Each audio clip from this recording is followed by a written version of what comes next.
오늘은 중국의 동북 삼성을 중심으로 몽골 동부까지 만주에 대해서 알아보고자 합니다. 가장 먼저 볼 것은 동북 삼성을 지리적으로 나누는 것인데요. 남쪽부터 랴오닝성, 지린성, 헤이룽장성입니다.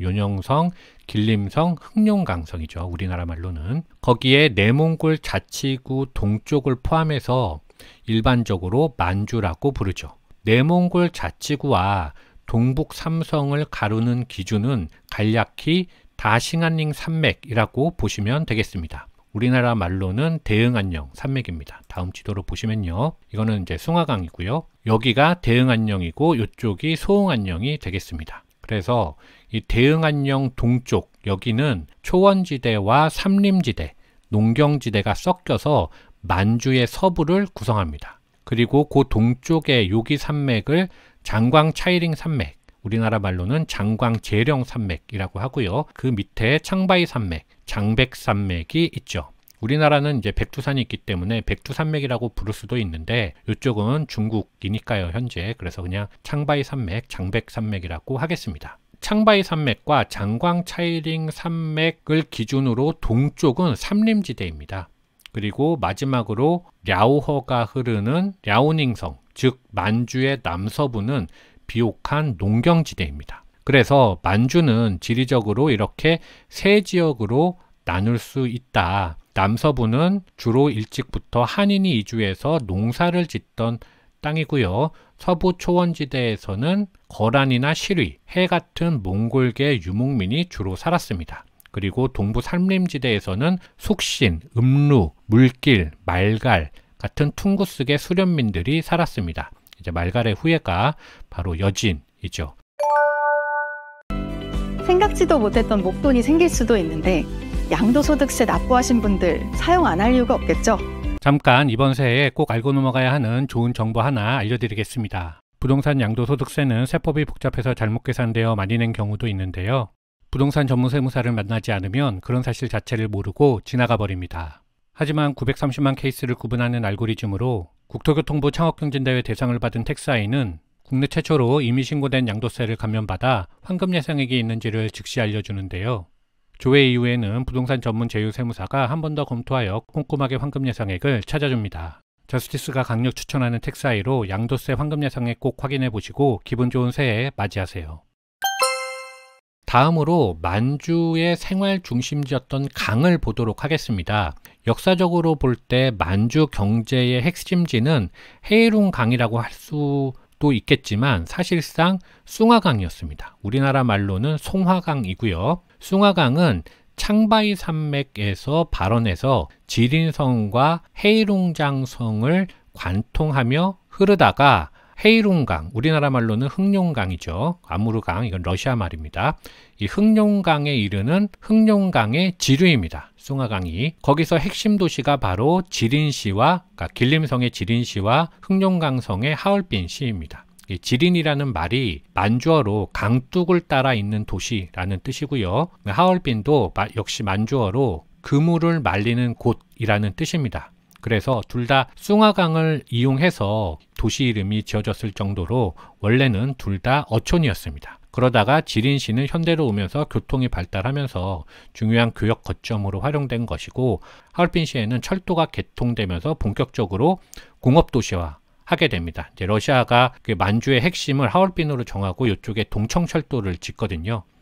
이 내용도 제가 다음 시간에 말씀을 드리도록 하겠습니다. 그러면서 본격적으로 철도가 깔리니까 하얼빈이 공업도시화 되는 것이죠. 그래서 실제로 하얼빈에 가면은 그 러시아식, 그러니까 유럽식 건물들이 많다고 해서 동양의 작은 파리라고 불리기도 했다고 합니다. 그 두 번째로 볼 것은 바로 헤이룽강인데요. 헤이룽강은 실카강과 아르군강이 만나는 지점, 여기서부터가 헤이룽강이 됩니다. 그래서 이렇게 만주를 관통해서 흐르다가 히바롭스크, 러시아의 히바롭스크에서 급격하게 북쪽으로 턴을 해서 오호츠크해로 빠져나가는 강입니다. 그러면 헤이룽강의 발원지는 어디냐 하면 원래 발원지는 몽골의 헨티 산맥입니다. 이제 울란바토르 동북 쪽에 보면 hen티 산맥이 있는데요. 지난 그 울란바토르 도시여행 편에서 제가 hen티 산맥도 소개를 해드렸으니까 혹시 궁금하신 분들께서는 보시고요. 그 hen티 산맥에서 그 칭기스칸이 태어나는 오논강이 발원하는 거죠. 그 칭기스칸이 태어난 곳이 델둔 볼독인데요. 한 요쯤 될 겁니다. 정확치는 않지만. 그래서 오논강이 발원해서 이렇게 흐르다가 이제 몽골을 넘어서 러시아로 흐르죠. 이렇게 흐르다가 실카강, 잉고다강과 오논강이 만나서 실카강이 되고, 실카강이 다시 이렇게 흐르다가 남쪽에서 올라오는 아르군강과 만나서 여기서부터가 흑룡강, 헤이룬강이 되어서 흐르는 겁니다. 여기서 아르군강도 러시아와 중국의 국경을 가르는 중요한 자연 경계 역할을 하는 강인데요. 지도를 자세히 보시면 여기 국경이 하얀색으로 되어 있습니다. 몽골 국경은 지금 명확하게 보이는데요. 이제 중국과 러시아 국경은 뭐 이렇게 파란색으로 되어 있어서 잘 안 보이지만 자세히 보면 흰색이 이렇게 거져 있습니다. 여기도 다 그어져 있죠. 이렇게 해서 우수리강으로 내려와서 이렇게 블라디보스톡 내려와서 여기는 이제 북한이다. 그래서 여기까지가 이 안쪽이 중국이고 이 바깥은 러시아다. 여기 연해주까지 다 러시아가 되는 것입니다. 그렇게 흑룡강이 흐르다가 히바롭스크에서 이렇게 북쪽으로 쭉 가가지고 오츠크로 빠져나간다. 이렇게 보시면 되고요. 여기서 같이 보실 게 다음 지도로 보시면은 아무르강이 이렇게 있는데 요 북쪽으로 철도가 하나 쫓아갑니다. 이게 시베리아 철도입니다. 보시면 트랜스 시베리안 레일웨이다 라고 해서 트란스라고 하면 어디에 너머에 있다라는 뜻입니다. 그래서 시베리아 너머에 있는 철도다. 러시아 쪽에서 볼 때는 시베리아가 이쪽에 있으니까 시베리아 너머에 철도가 있는 거죠. 그런 의미고요.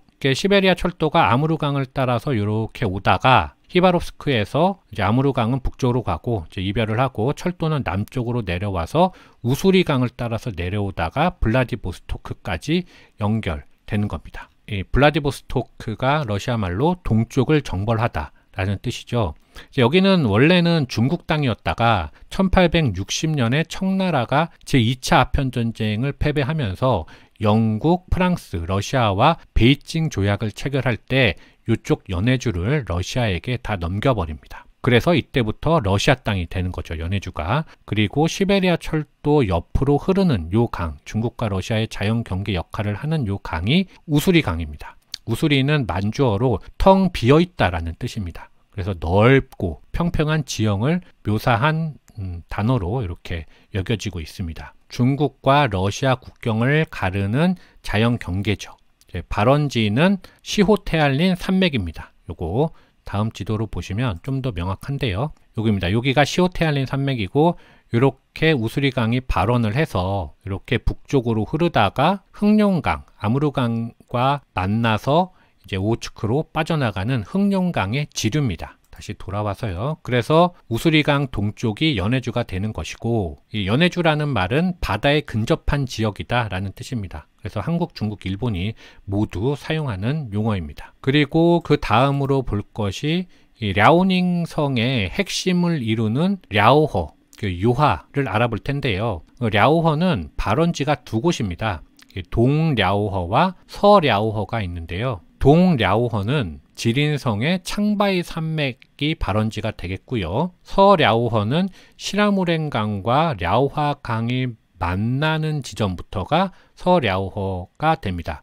모두 다 본류는 아니고 지류고요. 랴오허의 지류로 요 두 랴오허가 합쳐져서 요때부터 랴오허 본류가 돼서 남쪽으로, 북에서 남쪽으로 흐르다가 보하이만으로 빠져나가게 됩니다. 랴오허는 비옥한 땅에 있어서 당연히 그 고대부터 농업이 발전해서 많은 민족이 활동하던 무대였습니다. 위에서 말씀드렸죠. 그리고 동시에 만주와 중국 본토 그리고 이제 한반도까지 연결해주는 교통의 요지이기도 했고요. 그리고 마지막으로 볼 강이 바로 눈강입니다. 중국말로는 넌장이라고 하는데요. 이쪽 보시면 여기 요 강입니다. 넌장이죠. 눈강. 다시 넘어가서 자연 지형으로 보면 눈강은 대흥안령 북부에서 발원해서 남쪽으로 흐르다가 숭화강과 만나는 이 숭화강의 지류입니다. 그 대표적인 도시가 치치하얼인데요. 자, 여기 있죠. 치치하얼. 여기에 살던 민족이 다우르족이라고 했는데 그 사람들이 이곳을 치치하얼이라고 불러서 그런 이름이 붙었습니다. 뜻은 천연 목장, 즉 목초지 이 정도 된다고 위키백과가 설명하고 있습니다. 자, 오늘 내용을 간단히 정리해 보도록 하겠습니다. 만주는 동북 삼성과 내몽골 자치구 일부로 구성되어 있다. 만주에서 가장 중요한 강은 숭아강, 헤이룽강, 랴오허, 우수리강, 눈강이 있고 좀 더 넓혀보면 오논강이나 실카강, 아르군강도 지리적으로 몽골과 러시아, 중국의 국경을 나누는 중요한 지리적 역할을 하는 강이다. 이렇게 요약해 볼 수 있겠습니다. 보시면 황하의 지도인데요. 제가 주요 도시들을 이렇게 표시해 두었습니다. 황하의 발원지도 장강처럼 논란이 있는데 그 중에서 현재 공식적인 발원지로 인정받는 곳은 청해성, 이 칭하이성 바얀카라 산맥의 카일곡이라는 곳입니다. 중국어 위키를 찾아보면 카일곡의 위치가 이렇게 나옵니다. 참고하시고요. 이 바얀카라 산맥은 이 곤륜 산맥의 지맥입니다. 그렇게 황하가 발원해서 처음에는 요 사천성 방면인 동남쪽으로 이렇게 흐르다가 다시 유턴해서 청해성으로 들어가서 흐르다가 감숙성, 이 간수성으로 넘어가서 감숙성의 성도인 란저우, 란주에 도착합니다. 여기까지가 벌써 대략 1900km에 달하는 긴 구간입니다. 서울에서 직선거리로 서안까지 갈 수 있는 거리입니다. 이 란주는 실크로드 상에 있는 매우 중요한 도시이기 때문에 한번 잠깐 보면요. 이 장안을 떠난 대상들이 란주를 통해서 하서주랑으로 들어가서 서역으로 넘어갔기 때문입니다. 여기가 칠엔 산맥이고요. 그 위가 이제 하서주랑이 이렇게 있겠죠. 대략 이쯤 될 겁니다. 그래서 이 란주를 누가 차지하느냐는 역사적으로 매우 중요한 문제였습니다. 그 중에서 그 대표적인 게 바로 당태종과 이 티베트 왕국의 송첸간포의 대결입니다. 이 둘이 명목상 그 겉으로는 당나라와 티베트 왕국 사이의 완충국으로 존재하던 토요콘의 지배권을 두고 싸웠지만 실제로는 실크로드의 핵심인 란주와 하서주랑을 차지하기 위해서 싸웠던 겁니다. 마치 유럽 역사에서 100년 전쟁이 프랑스 왕위계 승권을 두고 싸운 것 같지만 실제로는 플랜더스의 모직물 산업이나 기엔 지방의 포도주 산업을 두고 쟁탈전을 벌였던 것과 비슷합니다. 이 둘의 싸움은 결과적으로 이세민이 딸 문성공주를 송첸간포에게 보내면서 양국은 화친을 하게 되고 적어도 이후 몇십 년간은 평화를 유지하는 거죠. 참고로 문성공주가 이세민의 친딸은 아닙니다. 그렇게 두 나라가 평화를 유지하다가 이세민과 송첸간포가 모두 죽으니까 여기를 다시 차지하려고 두 나라가 또 싸우는 겁니다. 그 정도로 이 란주와 하서 지역은 경제적으로 중요했습니다. 그래서 이 중국 역사에서 하서 지역이라고 하는 곳이 바로 이쪽입니다. 란저우 근처에 있는 황하의 서쪽을 하서 지역이라고 한다 라고 알아두시면 되겠습니다. 그런 의미에서 하서주랑도 마찬가지의 용어이죠. 그리고 몇백 년 후에는 이 하서 지역을 근거로 또 중국 대륙의 제국에게 대항했던 국가가 있었습니다. 바로 서하였죠. 탕구트. 그 서하도 이 북쪽에 있었던 거란과 함께 이 북송을 엄청나게 괴롭혔던 국가입니다. 그래서 송나라가 이 북송이 이 서하에게 많은 세패를 바친 그런 역사를 가지고 있죠. 그 정도로 이 란주가 중요한 곳이고요. 그래서 이 황하가 란주를 지나서 감숙성 북부를 넘으면 닝샤후이 자치구로 넘어가게 됩니다. 이 닝샤후이 자치구는 많이 접해보시지 못하셨을 텐데요. 지도를 보시면은 바로 여기입니다. 이 지역, 이 감숙성과 내몽골 자치구 사이에 낑겨 있는 여기입니다. 닝샤 회족 자치구입니다. 회족, 이 회교, 이슬람교입니다. 중앙아시아에서 몽골 제국 시기에 이렇게 잡혀서 온 애들이 여기에 모여서 살았던 거죠. 그래서 다시 돌아가서 이 닝샤후이 자치국의 수도인 은천을 지나서 내몽골 자치구로 들어가서 오해를 거쳐서 계속 북상하다가 음산 산맥에 막혀서 동쪽으로 방향을 틀고요. 그렇게 흘러가다가 탁극탁에서 지형의 경사가 남쪽으로 기울어지면서 남쪽 방향으로 방향을 틉니다. 이 란주에서 탁극탁까지 거리도 대략 1200km 정도 되고요. 이 탁극탁까지를 일반적으로 황하의 상류로 봅니다. 그 이유는 지형적으로 볼 때 여기까지가 황하가 산악지대를 흐르면서 비교적 유속도 빠르고 직선으로 가게 됩니다. 그리고 탁극탁 이후부터 황토구원에서 발생한 퇴적물들이 본격적으로 황하에 쌓이게 됩니다. 중류로 가면서 이 황하의 생태계가 변화하는 거죠. 그렇게 황하는 중류가 돼서 남쪽으로 이렇게 대협곡을 타고 흐릅니다. 여기를 진진대협곡이라고 하는데요. 춘추 시대에 황하 동쪽에도 진나라가 있었고 황하 서쪽에도 진나라가 있었고 해서 진진대협곡이라고 부릅니다. 이 진진대협곡의 남쪽 끝이 바로 등용문의 전설이 있는 그 용문, 룽먼이 있는 곳입니다. 이쯤 됩니다. 이 용문이 물살이 엄청 세서 물고기도 거슬러 올라갈 수 없는 곳이라는 거죠. 그런데 만약에 그 물고기가 그 강물을 거슬러 오르면 그 물고기는 용이 된다는 전설이 있었습니다. 그래서 용문이죠. 그 험난한 고생을 뚫고 용문을 지나가면 성공에 이른다 라는 뜻으로 등용문이라는 말이 여기서 생긴 겁니다. 예를 들면은 대학가요제는 스타 탄생의 등용문이다, 뭐 이런 식의 비유로 옛날에는 신문에서 많이 쓰였었습니다. 스포츠 신문 같은 곳에 많이 쓰였죠. 그렇게 황하가 용문을 지나서 산시성의 영제시까지 내려옵니다. 그런데 이 영제시 밑에 화산이 있기 때문에 이 화산에 가로막혀서 동쪽으로 방향을 틀고 관중평원을 통과해서 빠져나가는 거죠. 잘 보시면 여기 가운데에 뻥 뚫린 곳이 있습니다. 여기가 관중평원입니다. 이쪽도 이 중국 역사, 특히 고대사에서 핵심인 지역이었죠. 그래서 매우 중요합니다. 특별히 하동이라고 하는데요. 여기 하동 지역이라고 하면 바로 여기 영제시에 있는 요 황하 동쪽을 말하는 지역이다라고 보시면 됩니다. 그리고 바로 이 지점에 황하 남쪽에 설치된 것이 바로 동관입니다.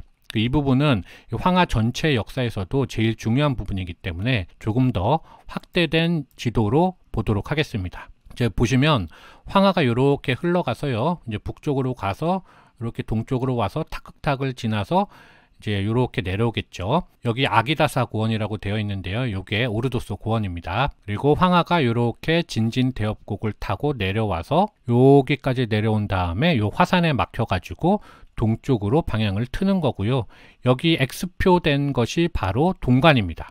그리고 그 동관 동쪽으로 대략 2에서 30km 정도 가면 여기가 함곡관입니다. 그리고 여기 전체를 관중평원이라고 부르는 거죠. 한 고조 유방이 중원에서 관중으로 쳐들어오는 적을 막기 위해서 설치한 것이 바로 동관입니다.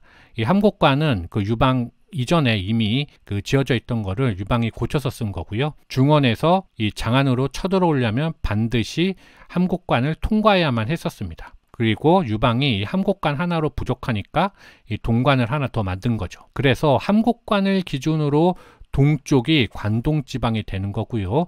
이 함곡관을 기준으로 서쪽이 관중지방이 되는 겁니다. 일부에서는 이 관동이라는 말에 대비하기 위해서 관서라고 말하기도 하는데요. 보통은 관중이라고 부릅니다. 이 관동 지역, 다른 말로 중원에 있는 강력한 제국이 장안으로 쳐들어올 때 반드시 함곡관과 동관을 거쳐야만 했던 이유는 함곡관과 동관을 거쳐야만 황하를 건너지 않고 장안에 도착할 수 있기 때문이었습니다. 보시는 것처럼 이 장안이 황하의 남쪽에 있으니까 만약에 함곡관 동관을 거치면 이렇게 와가지고 장안에 도착할 수 있지만, 만약에 함곡관과 동관이 무서워서 피하겠다, 그래서 북쪽으로 오겠다 하면 여기서 황하를 한번 건너고 여기서 황하를 한번 더 건너야 됩니다. 적어도 강을 2번을 건너야 하는데 그게 더 어려웠습니다. 차라리 함곡관과 동관을 뚫는 게 낫죠. 그래서 관중평원이 천연의 요새였던 겁니다. 지형적으로 볼 때. 거꾸로 중원이 아니라 관중의 입장에서 이 수도 장안의 관점으로 보면 장안은 북쪽으로는 황하라는 천연의 해자가 있고 황하 말고도 사방이 산과 강으로 막혀 있어서 쳐들어오기가 거의 불가능한 곳이었습니다. 이 북쪽에는 낙하도 있고요, 이 경하도 있고 위하도 있고요. 그리고 그 밖에 또 여러 산들, 그리고 남쪽으로는 진령산맥이 딱 가로막고 있어서 군대가 들어올 수가 없었습니다. 이렇게 천연의 요새인데 관중평원은 황하 그리고 그 많은 지류들 덕분에 농업 생산력까지도 좋았던 겁니다. 황하가 범람하면서 또 옥토가 되었으니까요. 그러니까 이 장안, 서안이 이런 경제력, 군사력이 합쳐져서 고대의 중국 제국의 수도로서 기능할 수 있었던 겁니다. 보시면 함양이라고 있는데요. 여기가 원래 있던 곳이죠. 진시황이, 진나라가 있던 그 수도입니다. 그 진시황이 죽고 나서 이제 유방이 이렇게 장안을 지은 거죠. 지도에서 보시면 이 관중평원으로 들어오는 동서남북의 핵심 요충지에는 X 표시로 이렇게 4개, 4대 혹은 5대 관문이 이렇게 있는 겁니다. 그래서 북쪽에 육반산에 있는 관문이 소관이고요. 그 밑에 서쪽으로 들어오는 관문이 대산관이고요. 함곡관, 동관이 있고 남쪽에서 올라오는 곳은 무관이라고 했습니다. 자, 다시 돌아와서요. 그렇게 함곡관을 지나서 동쪽으로 가다 보면 이제 낙양이 있는 거고요. 그 동쪽에 정주가 있는데 이 정주까지가 황하의 중류가 됩니다. 이 탁극탁부터 정주까지의 거리는 대략 1400km 정도 됩니다. 이 정주까지를 중류로 구분하는 이유는 이 구간이 주로 황토구원을 통과하면서 황하가 산악지대에서 화북의 평야지대로 옮겨가는 과도기적 지형을 그리고 있기 때문입니다. 황하 하류로 유입되는 토사의 90%를 이 중류 구간에서 발생시키는 거죠. 그래서 상류와 중류는 수질도 크게 다릅니다. 그래서 정주부터는 화북 평야로 흐르다가 보하이만, 바레만으로 빠져나가는 거죠. 이 황하 하류의 총 길이가 약 800km 정도 된다고 합니다. 이 화북 평야가 바로 비옥한 충적토가 쌓여서 주요 농업지대가 되었던 거죠. 그런데 황하 하류는 중류에서 머금고 온 퇴적물이 이 하류에 몽땅 다 쌓이다 보니까 강바닥이 점점 높아져서 결국에는 그 강의 수위가 주변 땅들보다도 높아져 버린다는 것이 항상 문제였습니다. 그래서 황하 주변에 제방을 쌓지 않으면 물이 넘쳐서 견딜 수가 없었던 거죠. 그런데 만약에 제방이 무너져 버리면 오히려 대형 홍수로 번져서 농경지나 마을, 도시들을 다 휩쓸어 버린 겁니다. 그래서 이 황하 하류의 홍수를 막아보려고 크게 지은 댐이 바로 산문엽댐이죠. 샨먼샤댐, 러양 들어오기 전에 대략 이쯤에 있습니다. 그리고 치수에 실패해서 만약 대홍수가 한번 휩쓸고 나면 물길이 여러 번 바뀌기도 했습니다. 그래서 역사적으로 보면 황하 하류의 치수 문제는 언제나 제국의 존폐와 직결되는 문제였죠. 지금 보시는 그림이 황하의 유로 변화 내역입니다. 보시면 우스 리버, 우왕의 강이라고 되어 있는데요. before 602년, 기원전 이렇게 되어 있으니까요. 602년 전에는 이렇게 노란색, 분홍색으로 이렇게 흘렀다. 그러다가 웨스턴한, 전한 시대에는 여기 짙은 분홍색으로 이렇게 흘렀다. 그러다가 이제 후한 당나라 시대에 이렇게 흘렀고, 놀선송, 북송 시기에도 이렇게 흘렀고, 그리고 진나라, 금나라와 원나라 시대 이렇게 명청시대 이렇게 흐르다가 지금은 이렇게 흐르고 있다라는 이 유로 변화 내역을 보여주는 겁니다. 왜 요선시대 역사 보면 그 우왕의 아버지 곤이 황하에서 제방을 쌓다가 치수에 실패하는 모습을 본 우가 제방 대신에 운하와 수로를 만들어서 강물을 바다로 잘 흘려보냈는데 그 모습을 보던 순임금이 그래 우야 네가 내 다음에 왕이 되라 해서 하왕조가 시작되었다는 이야기가 있죠. 이걸 보면 왜 치수를 잘했다고 임금을 시켰는지 이해가 가는 거죠. 그만큼 수십만 명의 목숨이, 수백만 명의 목숨이 왔다 갔다 하는 매우 중요한 국가지 대사였던 겁니다. 회하는 중국말로 화이허입니다. 황하, 장강, 주강 등과 함께 중국 대륙의 중요 하천 중 하나입니다. 옛날에는 하라는 말이 황하를 뜻하는 고유명사였기 때문에 하 대신에 숫자를 써서 회수라고도 부릅니다. 서쪽의 진령산맥과 함께 화북과 화남을 나누는 기준으로 사용되었던 강이기도 합니다. 진령회수선이다 라고 한다고 지난 시간에 말씀드린 바가 있죠. 회수는 하남성 남양시 동백현에 있는 동백산맥 기슭의 작은 시내에서 발원합니다. 대략 그림이 있는 지역입니다. 그렇게 시작된 회하는 하남성과 안휘성, 강소성 이렇게 세 개 성을 흐르다가 홍택호에서 남쪽으로 방향을 틀어서 장강과 합류하는 강입니다. 총 길이는 대략 1078km 정도인데요. 서울에서 북경까지가 약 950km 정도니까 그것보다도 오히려 100km 정도 더 긴 길이라고 볼 수 있겠습니다. 홍테코는 1600제곱킬로미터로 중국에서 네 번째로 큰 담소입니다. 우리나라의 소양호가 대략 73제곱킬로미터니까 소양호의 약 22배 정도의 어마어마한 크기입니다. 주변에는 자연히 농업과 어업이 활발히 펼쳐지는데요. 보시는 그림이 홍테코에서 어부들이 물고기를 잡는 모습입니다. 다시 돌아와서 특히 회수의 하류는 복잡한 수계를 가지고 있어서 홍수가 빈번하고 치수가 어려웠기 때문에 괴하라고 부르기도 합니다. 강의 흐름을 먼저 보면요. 동백산에서 내려온 회수가 하남성의 신양시를 거쳐서 쭉 하남성을 흐르다가 안위성으로 들어갑니다. 이후에 회수의 남쪽에 있다고 해서 불려진 화이난시, 회남시를 거쳐서 계속 흐르다가 안위성 동쪽 끝인 봉부시, 중국말로는 벙부시에 도착합니다. 여기까지가 안위성이고요. 그 동쪽에 홍테코, 홍저호는 강소성입니다. 지금 그림이 마치 그 홍테코 중 일부가 안위성에 포함된 것처럼 보이는데 사실은 아닙니다. 홍테코는 전부 다 강소성에 속합니다. 홍테코 밑에는 고우호가 있고요. 고우호가 오히려 조금 안위성에 속하기도 합니다. 그림이 조금 이상하죠. 이렇게 밑으로 흘러서 장강과 합류하는 거죠. 그리고 여기서 보면 이 강이 마치 바다에까지 이어진 것처럼 보이는데 여기는 자연적으로 생긴 물길은 아니고요. 소북관계총고라는 인공수로, 즉 운하입니다. 밑에서 회수 물길 변화를 다룰 때 자세히 말씀드리도록 하겠습니다. 그 위아래로 그려져 있는 이 그림들은 다 회수의 지류들이고요. 회수는 크고 작은 지류가 수십 개가 있기 때문에 치수가 어려웠다고 합니다. 회수는 원래 강소성 북쪽을 흐르면서 황해로 흘러갔었습니다. 그런데 금나라가 이렇게 북쪽에서 내려와서 화북을 점령했던 시절인 그 1194년경에 황하의 물줄기가 남쪽으로 휘어지면서 회수에 합류하게 됩니다. 다음 지도를 보시면 요게 이제 금나라니까요. 요렇게 오다가 이렇게 금나라 시절에 여기 아니면 요렇게겠죠.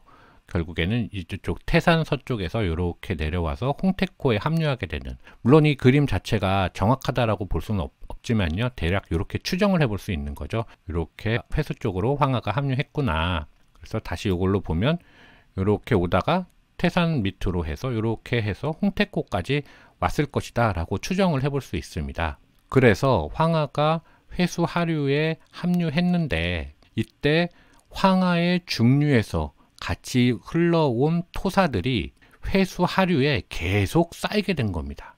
그러니까 너무 많이 쌓여서 강바닥이 높아지다 보니까 물이 흐르다가 그 토사에 막혀가지고 거꾸로 역류해 버린 겁니다. 그러면서 주변 토지와 마을들을 덮쳤고 그 결과로 홍테코가 엄청 더 크게 되면서 지금의 형태를 갖추게 되었다고 합니다. 그리고 그 넘쳐난 물들이 남쪽으로 흘러가다가 비슷한 방식으로 여러 호수들을 만들었고 장강까지 합류하게 되는 거죠. 그러다가 19세기 후반, 그러니까 청나라 후반이 되면 황하가 다시 물길을 북쪽으로 돌리게 됩니다.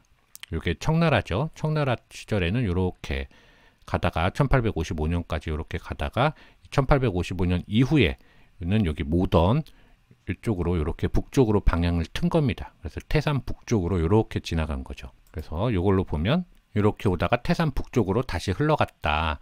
이제 그러면 회수의 물길도 원래대로 돌아와야 하는데 그렇게 되지 못했습니다. 왜냐하면 그동안 회수 하류에 엄청나게 많이 쌓인 그 토사가 자연 제방이 돼버려서 황해로 흐르지 못하고 이 안위성과 강소성 사이에서 이 홍테코에서 계속 범람만 한 거죠. 넘치기만 한 겁니다.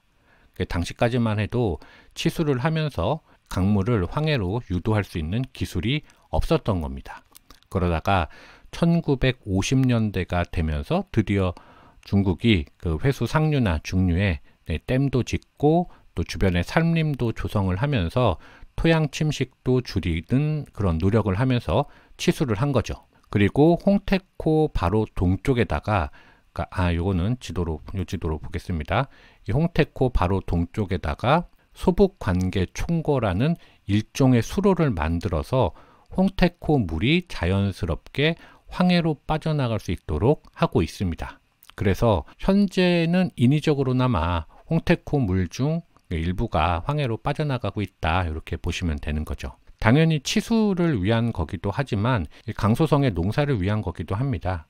그래서 이름이 소북관계 총거죠. 여기 소북은 강소성의 북쪽을 의미하는 거고요. 이 관계는 농경지에 물을 댄다는 뜻이죠. 그러니까 농업용수로 쓰기 위한 거다라는 거고, 총거는 그냥 수로라고 보시면 됩니다. 그래서 소북관계 총거는 강소성 북쪽의 농업용수 공급을 위한 수로 정도로 해석하면 되죠. 그래서 이 홍테코 동쪽에 있는 시 이름이 회안시입니다. 화이안시죠. 편한 안자를 써서 회수를 안정되게 하는 걸 그 시의 이름으로 걸어놨습니다. 그만큼 이 지역이 치수 문제가 심했다는 것을 그 시 이름에서 역설적으로 알 수 있는 거죠. 그리고 이 강소성 할 때 이 소자는 소주입니다. 상해 바로 서쪽이 소주고요. 여기가 태오인데, 태오를 배경으로 한 비옥한 땅을 가진 곳이 바로 소주죠. 수저우. 그래서 고대에는 남경이나 상해보다 오히려 그 소주가 더 중요한 도시였습니다. 춘추전국 시대 때 오나라 수도가 소주였죠. 그리고 강소성 할 때 이 강자는 강령입니다. 강령은 난징, 이 남경의 옛 이름입니다. 말 나온 김에 안희성도 보면요, 하남성이야 이제 황하 남쪽에 있는 거니까, 그 안희성도 보면 안희성에서 안자는 현재의 안경, 안칭시입니다. 이제 합비, 허페이 밑에 대략 요쯤에 있을 겁니다. 그리고 그 동쪽에는 그 현재의 황산시를 옛날에는 휘주라고 불렀었습니다. 그래서 이 두 도시를 합쳐가지고 안희성이 된 거죠. 안경은 태평천국 운동의 주요 거점 중 하나였습니다. 이 장강을 남쪽에 끼고 있는 도시죠. 물론 현재의 성도는 허페이, 합비입니다.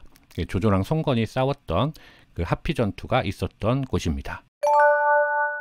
중국에서 가장 긴 강은 장강입니다. 이를 중국식 발음으로 하면 창장이 되는데 창장강이라고 부르기도 합니다. 장강이라는 말 자체가 긴 강이라는 뜻으로 전체 길이가 무려 6,300km에 달합니다. 6,300km라고 하면 감이 잘 안 잡힐 수 있는데, 서울에서 모스크바까지 직선 거리가 약 6,600km입니다. 아마존강, 나일강에 이어 세계에서 세 번째로 긴 강으로 수량이나 침전물 양으로도 5손가락 안에 들어가며 중국 유역 전체 면적의 약 19%에 달하는 크고 긴 강입니다. 고대 장강 하류 중에 바다와 맞닿은 저지대를 부르는 이름이 양쯔였는데, 무역을 하면서 이곳을 가장 먼저 접하게 된 유럽인들이 이 지역 이름을 따서 양쯔강이라는 말을 사용하면서 강 전체를 양쯔강이라고 부르기도 합니다. 한국식 도금으로는 양자강이지요. 장강은 지형, 유량, 강폭의 변화 등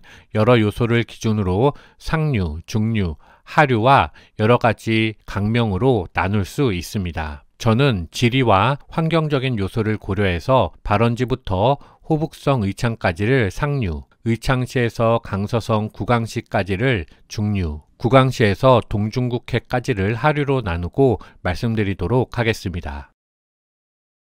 지도를 보시면 여기가 장강의 발원지인데요. 여기는 청해성이고요. 그 남쪽은 티벳 자치구입니다. 이 일대를 청해성 티벳 구원이라고 하고요. 평균 고도가 대략 4,500m 정도 되는 세계 최대의 구원입니다. 그 중앙부를 북서쪽에서 동남쪽으로 가르는 산맥이 있는데, 그걸 탕구라 산맥이라고 합니다. 보시는 것처럼 설산이고요. 거기에 시내, 즉 작은 하천들이 있습니다. 장강은 이 탕구라 산맥의 여러 시내들에서 발원합니다. 그러니까 시내가 많기 때문에 어떤 시내가 진정한 장강의 발원지냐, 하는 것으로도 논란이 많이 있었습니다. 그 중에서 요즘은 가장 긴 시내로 인정되는 강근적여 빙천이 발원지로 인정받고 있습니다. 이렇게 장강이 강근적여 빙천에서 발원해서 북쪽으로 약간 흐르다가 동쪽으로 방향을 틀어서 당곡까지 흐르는데 여기를 타타하라고 합니다. 중국말로는 터터허입니다. 이 첫 구간이 약 380km 정도 되고요. 챗 GPT한테 물어보니까 터터허는 물이 부드럽게 굽이치며 흐르는 작은 시내라는 뜻이라고 합니다. 그리고 여기서부터 강폭이 넓어지면서 강의 이름이 바뀌는데요. 그 강 이름이 바로 통천하입니다. 중국말로는 통텐허이고요. 하늘과 통하는 강 정도가 되겠습니다. 강폭뿐만 아니라 유량도 대폭으로 증가해서 본격적인 장강의 상류가 되고요. 그렇게 통천하가 대략 810km 정도 흘러서 청해성 옥수까지 비교적 평탄하게 흐릅니다. 이 청해성에 있는 옥수가 청해성 중에 동쪽 끝이고요. 동시에 티벳 자치구 사천성과 만나는 지점이기도 합니다. 그래서 여기서부터 남쪽으로 급격하게 흘러서 윈난성을 거쳐서 다시 사천성의 의빈까지를 금사강, 중국말로는 진사강이라고 합니다. 금빛 모래의 강이라는 뜻이고요. 이곳이 남쪽에서 올라오는 인도판, 그리고 북쪽에 있는 유라시아판이 만나서 단층지대를 만들어냅니다. 그래서 가파른 협곡이나 또 급류도 많이 있습니다. 협곡, 좁고 깊이 패인 계곡이라는 뜻이죠. 그렇게 해서 진사강이 이 티벳과 사천의 경계를 이루면서 북에서 남으로 흘러와서 윈난성, 운난성을 잠깐 들어갔다가 다시 사천성에 흘러들어와서 약 2300km를 흐르는 거죠. 여기 의빈까지가 진사강입니다. 그리고 난 다음에 의빈에서 북쪽에서 내려오는 민각, 여기는 민장강이라고 써있네요. 이 민장강과 만나면서 다시 한번 유량이 증가하면서 강의 성격이 또 한번 바뀝니다. 그래서 이름도 바뀌는데 여기 의빈시부터 후베이성의 의창, 호북성 의창까지를 천강이라고 부릅니다. 이 사천성의 천자를 써가지고 천강이라고 하는데요. 민강과 만나서 유량이 대폭으로 증가하기도 하지만 지형적으로 볼 때도 여기가 사천 분지로 들어가는 초입입니다. 여기 가운데 뻥 뚫린데 여기가 사천 분지입니다. 보시면 산이 없어지면서 평지가 되죠. 그래서 평탄한 지형에서 흐르는 강으로 강의 성격이 변하는 거죠. 그래서 청강이 충칭시를 거쳐서 다시 산악지대로 가서 산악지대가 끝나는 호북성의 의창까지 대략 1000km를 흘러가는 거죠. 이 구간이 청강입니다. 참고로 이 충칭시는 중국의 4대 직할시 중에 하나인데요. 보시면 되게 작아 보이지만 다음 지도로 보시면 충칭이 여기가 몽땅 다 충칭시입니다. 엄청 크죠. 그래서 웬만한 성급과 비슷한 크기이고요. 이제 베이징 북쪽에 그 밑에 텐진시, 상하이시와 함께 중국 4대 직할시 중에 하나입니다. 자, 다시 돌아와서요. 이 천강 구간에 바로 그 유명한 장강 삼협이 있습니다. 중국말로는 창장 샨샤이고요. 충칭시 펑제현에 있는 구당협, 충칭시와 호북성 경계에 있는 우협, 의창 근처에 설흥협이 있습니다. 지금 보시는 그림이 삼협을 배로 왕복하는 크루즈 여행의 사진입니다. 인기가 많은 코스로 알려져 있습니다. 다시 돌아와서 이 삼협의 끝지점, 여기에 바로 샨샤댐이 있습니다. 우리나라 말로는 삼협댐입니다. 이 댐이 건설되면서 삼협의 경관이나 환경이 크게 변화되었다고 하죠. 발전 용량이나 구조로 볼 때 세계 최대의 댐이라고 할 수 있습니다. 그렇게 의창까지가 바로 장강의 상류가 됩니다. 그렇게 보는 이유는 여기까지가 구간마다 협곡도 많고 급류도 많으면서 대부분 산악지대를 타고 내려오는 공통적인 장강 상류의 지리적인 특성이 이어지기 때문입니다. 의창 이후부터 강폭이 넓어지고 유속도 느려지면서 본격적으로 중국 중부의 평야지대로 들어서기 때문에 의창부터 장강의 중류라고 부르는 거죠. 그렇게 장강의 중류가 흐르다가 장시성, 이 강서성 구강부터 중류의 평야적 특성이 끝나고 하류의 강력한 수계로 넘어가면서 장강 하류가 되는 거고요. 이 장강 중류의 거리는 대략 950km 정도 됩니다. 이 장강 중류 구간에서 여러 가지 대형 지류들이 합류하는 건데요. 그 대표적인 것이 바로 북쪽에서 흘러내려오는 한수, 한수이강, 그리고 남쪽에서 올라오는 감강, 간장강입니다. 그리고 이 장강 중류 중에서 특히 의창시 밑에 보시면 지성이라는 곳이 있는데 그곳부터 호남성의 동정호까지 약 340km 구간을 형강이라고 따로 떼어내서 부릅니다. 형주에 있어서 형강이라고 부르는 거고요. 삼국지에 등장하는 그 형주가 맞습니다. 물론 당시는 지금보다는 훨씬 큰 행정구역이었죠. 적벽대전이 일어나기도 했던 곳입니다. 이 형강이 지도에서 보시는 것처럼 가장 장강 중에서 굽이굽이 쳐서 흐르는 구간입니다. 그래서 이곳이 역사적으로도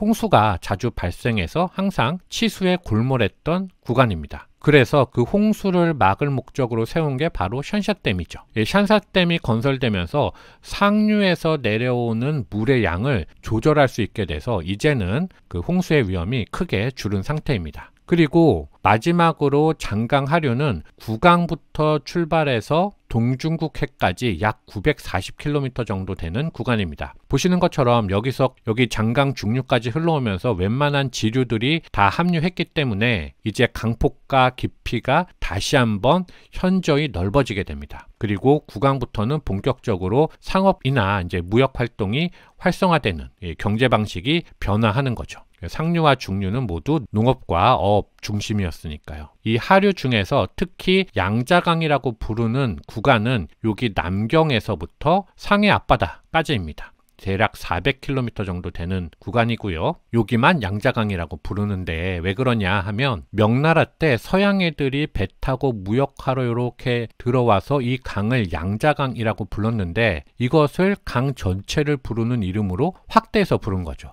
이것도 서양 중심의 역사관이 반영된 결과라고 볼 수 있습니다. 그러면 서양 애들은 알지도 못하는데 왜 여기를 양자강이라고 불렀냐 하면 바로 남경 동쪽에 양주, 양저우가 있습니다. 이 지역을 옛날에 양쯔라고 불렀는데 중요한 나루터 기능을 하던 곳이었습니다. 이곳에 대략 16세기 초가 되면은 포르투갈 상인들이 이 대항해 시대를 타고 이제 여행을 와서 동남아시아를 통해서 이렇게 위로 올라와 가지고 배 끌고 도착하게 되는 거죠. 그래서 걔네들이 여기서 무역도 하고 탐험도 하고 지도도 제작하면서 붙인 이름일 가능성이 큽니다. 역사적인 근거가 정확하게 남아있는 것이 아니기 때문에 추측할 수 있는 영역인데요. 제가 이렇게 추측을 했더니 챗GPT가 하는 말이 그럴 가능성이 크다라고 했습니다. 어쨌든 확실한 건 아니죠. 그래서 그걸 그대로 장강 전체를 부르는 이름으로 확대한 겁니다. 양쯔강. 마치 우리가 극동이라고 불리는 것과 비슷한 거죠. 서양 사람들의 입장에서 봐야 우리가 극동이 되는 것과 비슷한 이치라고 보시면 되겠습니다. 주강은 중국 남부를 흐르는 강으로 중국말로는 주장이라고 합니다. 그래서 우리나라 말로는 주장강이라고도 부릅니다. 주장이라는 말 자체를 고유명사로 보고 뒤에다가 강을 붙인 거죠.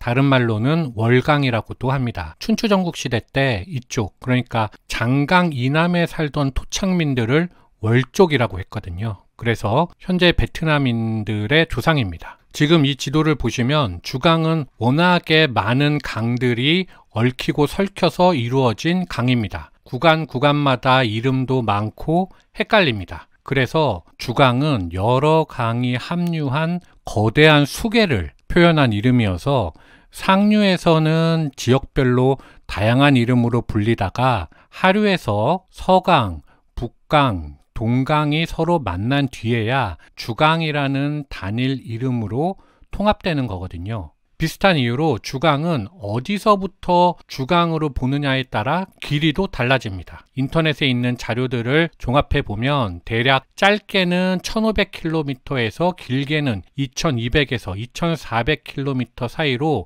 고무줄처럼 늘어나거나 줄어듭니다. 대체로 장강이나 황하에 이어서 중국에서 세 번째로 긴 강으로 여겨지고요. 서양은 주강의 구슬 주자를 의역해서 진주강, 펄 리버라고 부릅니다. 중국의 다른 강들도 대체로 그렇지만 복잡한 주강을 구분하는 방식은 대략 두 가지입니다. 제가 조사하면서 스스로 알아낸 방법인데요. 챗 GPT로도 확인한 내용이지만 만약에 틀린 것이 있다면 말씀해 주시기 바랍니다. 먼저 남판장, 남반강의 예를 들면요. 주강의 시작점인 남반강이 이렇게 흐르는데 그 와중에 이 지도에는 표현이 다 안 돼 있지만 수많은 조그만 강들이 남판장, 이 남반강과 합쳐지거든요. 그런데 이 강들이 남반강에 견줄 만큼의 크기가 안 되기 때문에 남반강에 다다른 후에는 자기의 이름은 소멸하고 남반강이 되어서 이렇게 흐르게 됩니다. 이 지도로 보면 이 수많은 강들이 있죠. 이 강들이 메인 강으로 이제 본류로 흘러 들어가게 되면 이름이 다 사라지는 거죠.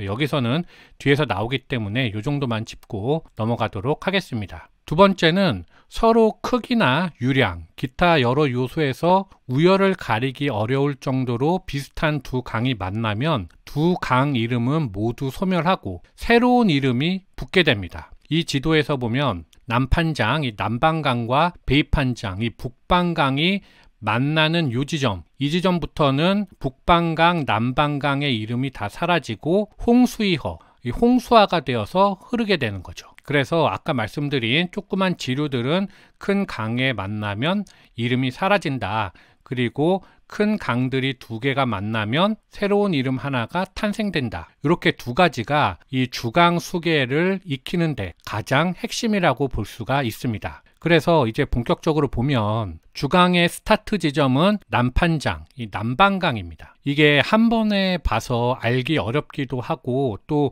이 지도는 한글이어서 제일 쉬워서 제가 보고 있지만 다 표현해내지 못하고 있거든요. 그래서 옆에 보시면은 영어 지도도 같이 사용하고 다음에 중국어 지도도 같이 가장 세분하게 나와 있으니까요. 이것도 같이 보면서 말씀을 드려보도록 하겠습니다. 그래서 일단 이 지도를 먼저 보시면 한자가 많고 좀 복잡하게 얽혀 있어서 좀 어려우실 텐데요. 그래서 좀 천천히 말씀드려 보도록 하겠습니다. 여기가 곤명시입니다. 지금 주강 유역, 판, 수계도 이렇게 되어 있는데요. 이제 주강 유역의 수계도입니다. 그 수계에 곤명시, 쿤밍은 빠져 있는 거죠.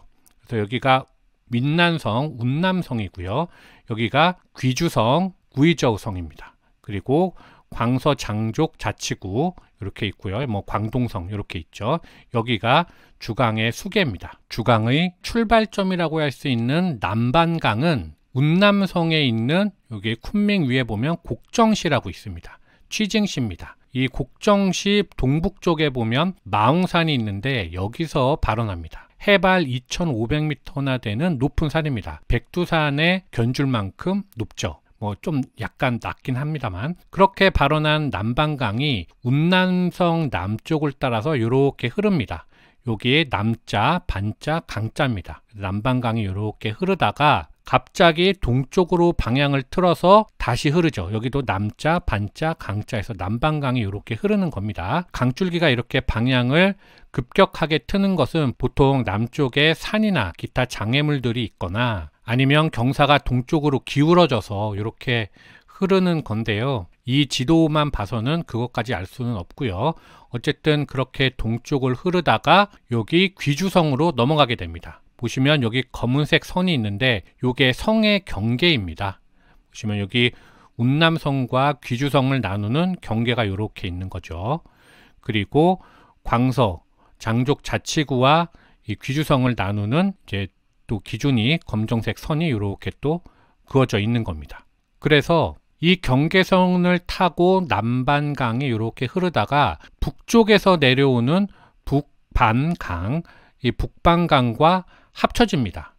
그런데 보니까 이 북반강이 이 남반강만큼 큰 겁니다. 그래서 여기서부터는 이름이 남반강도 아니고 북반강도 아니고 홍수하, 홍수이허가 되어서 흐르는 거죠. 이렇게 홍수화가 돼서 광서 장족 자치구로 들어와서 이렇게 흐릅니다. 계속 흐릅니다. 여기도 계속 홍수하죠. 그래서 여기까지를 일단 한글 지도로 다시 한번 간략하게 보도록 하겠습니다. 이제는 이해가 되실 겁니다. 이제 운남성에 있는 마웅산에서 발원한 남반강이 이렇게 흐르다가 북쪽에서 내려오는 북방강과 합쳐져서 이때부터는 홍수화가 되어서 광서장족 자치구를 따라서 이렇게 흐른다. 영어로 봐도 마찬가지입니다. 남판강과 베이판강이 만나서 홍수이허가 되고 홍수이허가 이렇게 흐르다가 요쯤에서 또 이제 다른 강과 만나는 거죠. 이렇게 보고 다시 중국어 지도로 넘어가면요. 여기도 홍수화가 돼서 이렇게 흐르다가 또 다시 한번 북쪽에서 내려오는 류장, 유강과 만납니다. 그런데 이 유강도 큰 강인 거죠. 그래서 여기서부터 또 이름이 바뀌는데 뭐로 바뀌냐면 취안장, 검강으로 바뀝니다. 그래서 검강이 또 동쪽으로 흐릅니다. 그러다가 남쪽에서 또 큰 강이 하나 올라오는데 그 강이 바로 위장, 울강입니다. 울강, 여기도 울강이죠.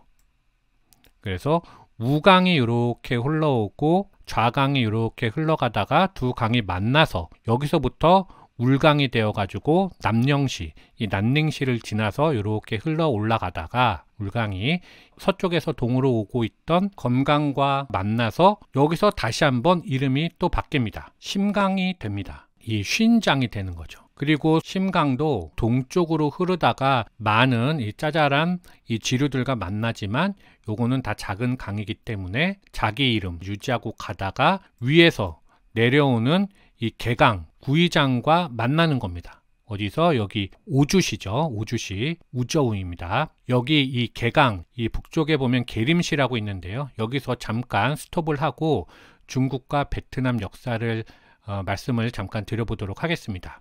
원래는 이 일대도 진시황이 북쪽에서 중원을 통일한 다음에 이 남쪽을 지배하려고 9년제를 실시한 지역입니다.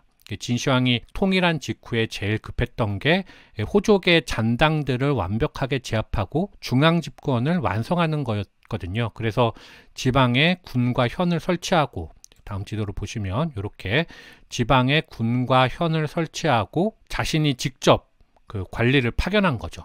그래서 중앙 집권을 확립하려고 했었습니다. 그래서 이 남쪽에 있는 만족들, 이 남만족들을 통제하려고 여기 주강수계 쪽에다가는 3개의 군을 별도로 설치하거든요.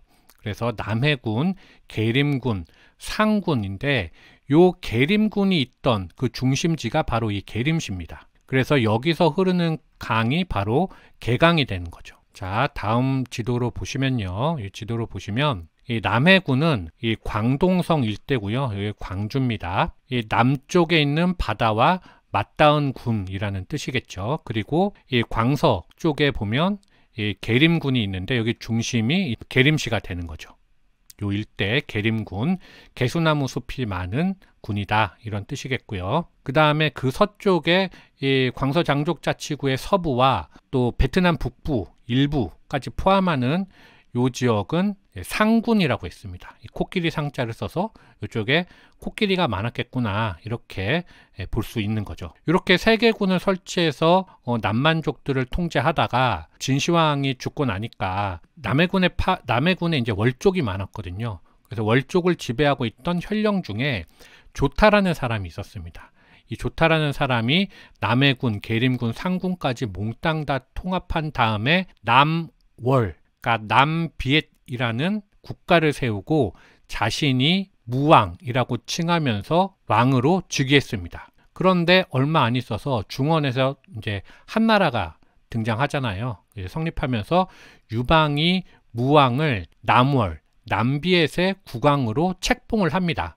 이러면서 신화적인 이야기를 제외하고 이야기하면 이렇게 해서 본격적으로 남월, 남비엣, 즉 베트남 역사가 시작되는 겁니다. 그러니까 사실은 이 지역은 원래 그 남만족 중에서 주로 월족, 그러니까 베트남 사람들, 그러니까 현재 베트남 사람들의 조상들이 살고 있었던 곳이죠. 그래서 주강을 월강이라고도 하는 거고요. 하지만 이쪽에 있었던 이 남월은 한 무제 때 정복당하고 이 남월에 있던 사람들은 남쪽, 그러니까 현재의 베트남 북부로 쫓겨납니다. 그리고 요 3개 군에다가는 무제가 교지 자사부를 설치해서 직접 통치를 한 거죠. 그래서 이 남월 밑에 쫓겨나서 현재의 베트남 북부에 살던 사람들을 한나라 입장에서 월나라의 밑에 있는 사람들이라는 의미로 월남, 비엔남이라고 불렀던 겁니다. 즉 월남이라는 용어는 한나라 입장에서 바라본 용어죠.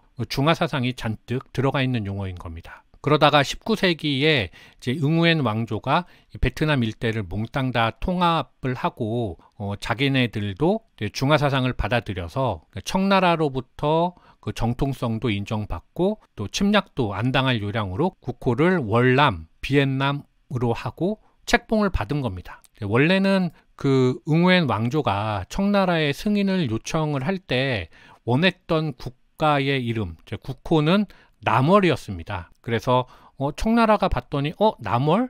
남월은 옛날에 그 우리 조상 때 광동이랑 광서 지역을 다 차지했던 그런 국가인데 니들이 혹시 남월이라고 하는 거는 우리 땅을 지금 노리는 거야? 이것들이 미쳤나 하면서 남월은 안 돼. 니네들은 월남이라고 해라 하면서 이제 월남이라고 국호를 내린 거고요. 그래서 응우엔 왕조가 이건 이제 받아들인 거죠. 그러니까 현실과 타협을 한 거죠. 물론 이 월남은 그렇게 해놓고 응우엔 왕조는 겉으로는 굽히는 척 해놓고 사실은 조공무역을 하면서 청나라를 털어먹게 됩니다. 이제 조선과 비슷한 액션을 취한 거죠. 이 부분은 이제 베트남 역사와 맞닿는 부분이라서 제가 말씀을 드린 건데요. 자세한 내용은 또 제가 베트남 역사 통합편에 담아 두었으니까요. 혹시 궁금하신 분들께서는 참고해 주시면 좋겠습니다. 자, 다시 돌아와서요. 이렇게 심강이 내려와서 보니까 이쪽 개강도 상당히 큰 겁니다. 그래서 이 오주시에서 북쪽에서는 해장, 이 하강도 흘러내려옵니다. 그래서 요 세 강이 만나서 여기서부터는 이름이 서강, 이 시장이 됩니다. 주강의 서쪽 강이라는 뜻이죠. 그래서 완전한 협의로 보면 이 장강의 분류는 서강부터 시작해서 북강이 이렇게 내려오고 둥장, 동강이 이렇게 와서 서강이랑 합류하잖아요. 합류해서 주강, 델타, 삼각주로 빠져나가는 여기까지만 주강이라고 아주 협의로 보기도 합니다. 반대로 남방강부터가 몽땅 다 서강이라고 말하기도 합니다. 실제로 중국어 위키는 남방강이 서강의 발원지다 라고 설명하고 있습니다. 그리고 홍수아는 서강의 상류, 검강은 서강의 중류, 심강은 서강의 본류라고 설명하죠. 그래서 중국에서는 남방강부터 홍수아, 검강, 심강을 몽땅 다 서강이라고 부르면서 주강의 본류로 본다. 이렇게 보시면 될 것 같습니다. 혹시 아니라면 댓글 부탁드립니다. 이 부분까지를 다시 한번 이 한글 지도로 한번 정리를 해보면요. 이 남방강과 북방강이 만나서 홍수아가 된 다음에 이 홍수아가 이렇게 광시장족 자치구를 지나가다가 북쪽에서 흘러내려오는 류강과 만나서 여기서 검강이 되고 그래서 이쪽에 영어로 보면 취안장, 이게 홍수이와 북쪽에서 내려오는 류장이 만나서 취안장이 된다. 여기입니다. 이 취안장이 되고 남쪽에서 올라오는 위장과 합치면 그때부터는 순장이 된다. 심강이 되죠. 여기 그러다가 북쪽에서 내려오는 구이장, 해장이랑 합쳐가지고 이렇게 서강이 된다. 그리고 여기 베이장, 둥장과 합쳐가지고 이렇게 빠져나간다. 이렇게 보여주는 겁니다. 이 동강 쪽은 엄청 복잡하네요. 이 일대를 주강 삼각주라고 하는데요. 자, 이 그림으로 보면요. 이 일대를 몽땅 다 주강 삼각주라고 합니다. Pearl River Delta라고 되어 있죠. 전체가 다 광동성입니다. 홍콩은 이제 향항이죠. 그 향기로운 항. 그리고 마카오는 아오몬, 오문이고요. 여기만 특별 행정구입니다. 그래서 광동성에 포함되지 않죠. 그리고 나머지 시들은 여기 써있는 영어로 써있는 시들은 다 광동성입니다. 이제 펄리버 델타입니다. 다. 그래서 다시 원래 지도로 보면 여기를 이제 표현이 되어 있는 주강을 본 거고요. 그래서 이 원래대로 보면 이 전체를 가지고 몽땅 다 주강 유역 편 수계도다 이렇게 이야기를 하는 거죠. 제가 알아낸 주강은 여기까지입니다. 다만 이 지도는 이제 지형 그리고 또 높낮이도 표현이 안 돼 있는 지도기 때문에 한계가 있을 수밖에 없다는 점 다시 한번 말씀드리고요. 오늘 말씀드린 주강 수계는 전체 주강 수계 중 극히 일부만 말씀드린 거라는 거 그냥 조족지열 세 발의 피입니다. 따라서 주강수계는 제가 말씀드린 것보다 어마어마하게 더 크고 복잡하다는 것 말씀드리겠습니다. 혹시 제가 드린 말씀 중에서 틀린 부분이 있다면 지적 주시면 고정 댓글로 반영토록 하겠습니다. 그리고 이번 영상이 유익하셨다면 좋아요와 구독, 알림 설정도 잊지 말고 해주시기를 부탁드립니다. 이상 마치겠습니다. 감사합니다.